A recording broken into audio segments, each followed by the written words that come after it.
Messieurs, chers amis, c'est avec bonheur que je m'adresse à vous ce soir.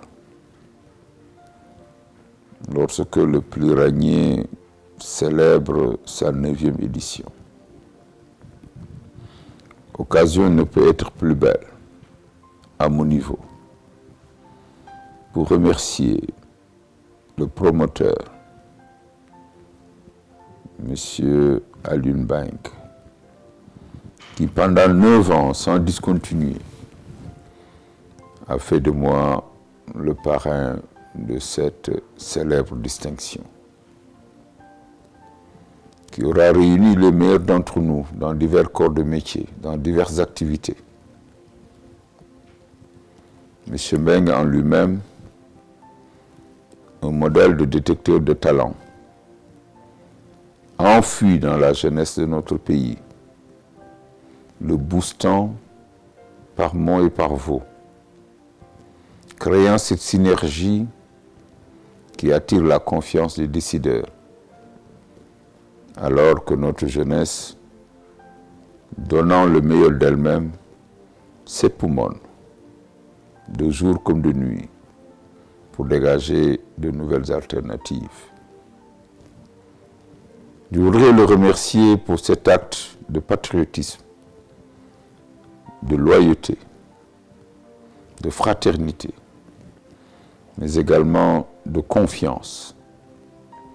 Alors que nous étions dans les bas-fonds de la solitude, due aux aléas de la politique, qu'il soit venu nous tenir compagnie, non pas une fois, non pas 2 fois, non pas 3 fois, mais bien 9 fois, régulièrement.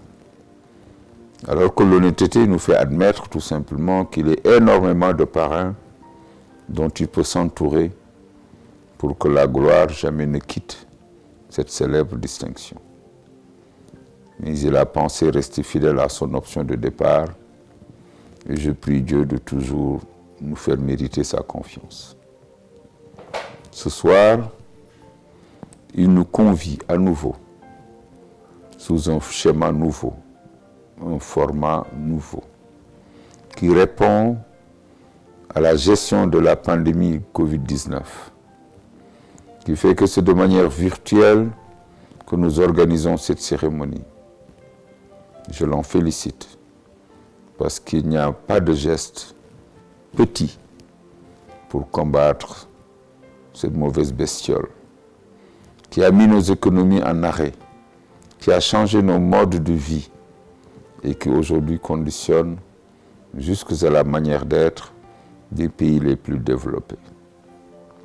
Alors qu'on a donné l'Afrique pour être décimée, ou alors les Africains disséminés, dans le mauvais sens, à cause de cette pandémie, nous voilà que par la grâce de Dieu, nos petits pays tiennent encore la route.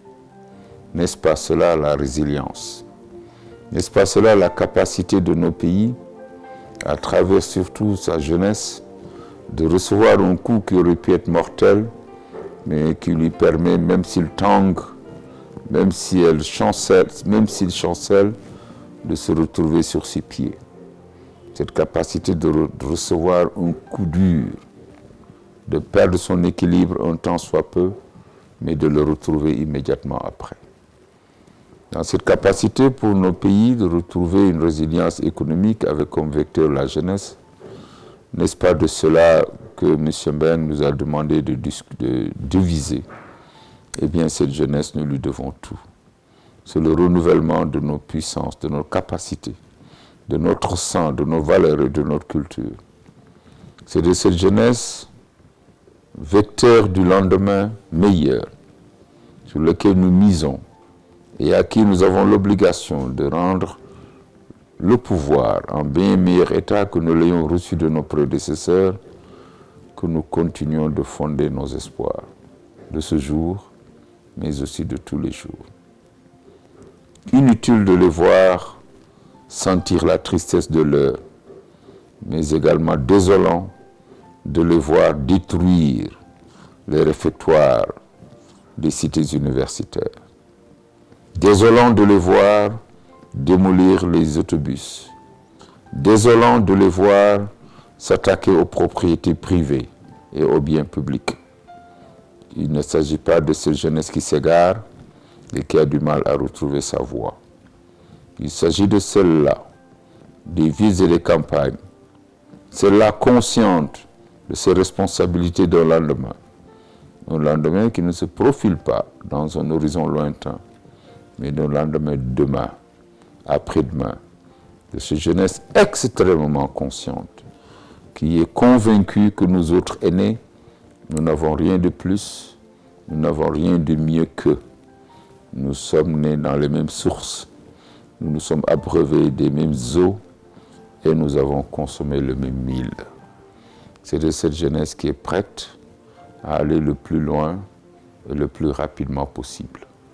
Cette jeunesse de résilience qui croit encore aux atouts de notre pays, aux atouts avant l'ère du pétrole, nos atouts avant l'ère du gaz, de nos atouts avant l'ère du zircon, de nos atouts avant l'ère du phosphate et tant d'autres choses encore.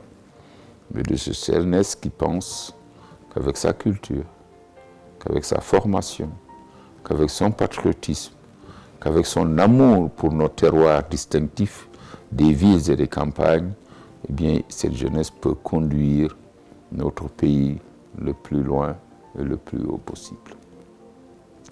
J'implore Dieu Tout-Puissant de guider et de conduire les pouvoirs publics à toujours se retourner vers cette jeunesse, à ne pas les regarder d'en haut, mais à toujours penser que nous devons diriger et gérer avec elle. Que demain, il va falloir que ces jeunesses soient prêtes à prendre le relais, à nous conduire, comme ces vieillards que nous serons devenus, et qu'ils nous prennent par la main pour nous aider à traverser la route, à éviter les voitures qui roulent aveuglément et qui ne soucient pas des passages cloutés ou des passages piétons. Je pense à cette jeunesse qui sait faire un travail volontaire dans les villes et dans les campagnes, qui sait se former au métier de la santé rurale, qui sait passer du temps dans les champs pendant l'hivernage. Cette jeunesse studieuse, cette jeunesse en apprentissage permanent, cette jeunesse élevée au sens civique de l'État et de la République. Cette jeunesse à laquelle l'État et la République vouent énormément de respect. Cette jeunesse que l'on retrouve sur les théâtres d'opérations militaires à travers le monde. Je pense à celles-là que nous ne voyons sortir de leurs tranchées que très peu souvent et qui retrouvent leur famille sans être sûrs de les retrouver une seconde fois. Je pense à cette jeunesse qui mérite tout notre respect et toute notre considération. Je pense à cette jeunesse qui quitte parents, enfants, amis et qui s'en va étudier à l'étranger sous des climats froids et hostiles pour la culture de la connaissance, espérant nous retrouver un jour pour nous aider à régler nos divers problèmes d'enjeux. C'est de cette jeunesse qui constitue aujourd'hui ce vecteur de résilience économique dont nous devons deviser. Ils savent mieux que nous ce qu'ils doivent faire, ils le savent assurément. Mais alors, deux mains qui se joignent pour applaudir et leur dire merci, jeunesse de mon pays, des villes et des campagnes. Je vous souhaite une excellente fête, que celle-ci soit belle et que M. Mbengue puisse encore nous en offrir d'autres dans un environnement moins hostile et que le Covid-19 d'ici là aura disparu de nos territoires sur la planète entière. Je vous remercie.